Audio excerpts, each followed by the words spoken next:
Hi అందరూ ఎలా ఉన్నారు? నేనొచ్చేసి ఇక్కడ మనం మామిడికాయ పులిహోరని చేస్తున్నాను. పోపేసేసాను.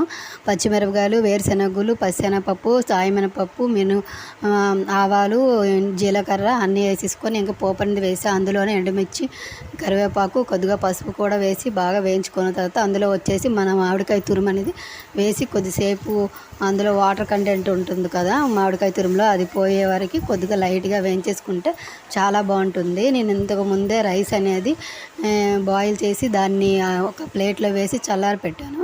ఇంక ఇదిగో తురుము అనేది వాటర్ కంటెంట్ పోయిన తర్వాత ఇంకా మన రైస్లో వచ్చేసి ఇంకా పోపు అనేది వేసేసుకుంటున్నాను. ఈ పులిహోర అనేది చాలా చాలా బాగుంది. మామిడికాయ పులిహోర నేను ట్రై చేసిన విధంగా ఎవరైనా ట్రై చేయండి. చాలా బాగుంది పులిహోర వచ్చేసి. నాకు చాలా చాలా బాగా నచ్చింది కూడాను. అసలు మామిడికాయ అనేది ఎక్కడ కూడా కనిపించలేదు కూడా. తురుము అనేది కూడా అస్సలు ఏం కనిపించలేదు. పులిహోర మాత్రం కమ్మగా ఉంది. నచ్చితే లైక్ చేసి సబ్స్క్రైబ్